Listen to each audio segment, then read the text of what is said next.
મહત્વના સમાચાર રાજકોટ તરફથી સામે આવી રહ્યા છે।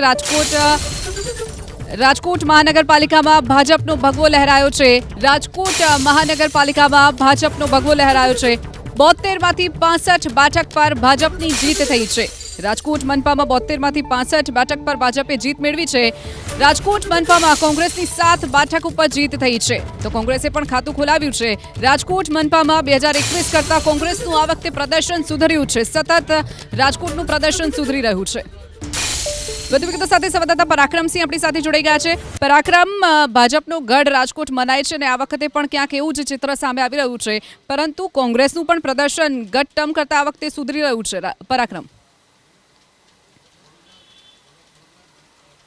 ચોક્કસ 2021 કરતા કોંગ્રેસનું જે 3 બેઠકોનું પ્રદર્શન સારું રહ્યું છે। કોંગ્રેસને 4 વોર્ડ નંબર 15ની અંદર 4 બેઠકો 2021માં જીતા હતા, આ વખતે 3, પરંતુ વોર્ડ નંબર 16 એ જંગલેશ્વરના કારણે ત્યાંના લોકોની નારાજગીના કારણે વોર્ડ નંબર 16 ભાજપે ગુમાવી છે અને કોંગ્રેસે હાંસલ કરી છે।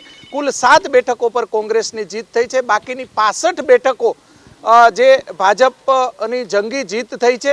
મહાનગરપાલિકા જે વર્ષોથી જે ભાજપનો દબદબો હતો, મહાનગરપાલિકાની અંદર ફરીથી મહાનગરપાલિકાની અંદર ભગવો લહેરાયો છે।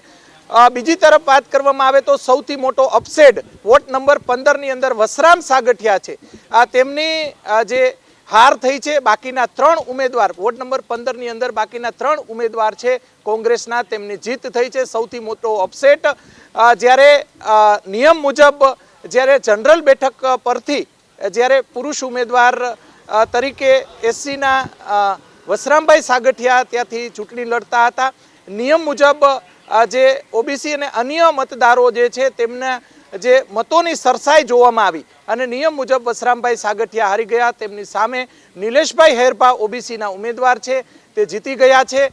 બંને ઉમેદવારોએ જે આખી પ્રક્રિયા સમજી અને ત્યારબાદ ચૂંટણી વિભાગના અધિકારીઓએ આખી પ્રક્રિયા સમજાવી, નિયમો સમજાવ્યા, એટલે વસરામ સાગઠિયાએ પોતાની હાર સ્વીકારી છે। આ બેઠક પર એક અપસેટ સર્જાયો કહી શકાય।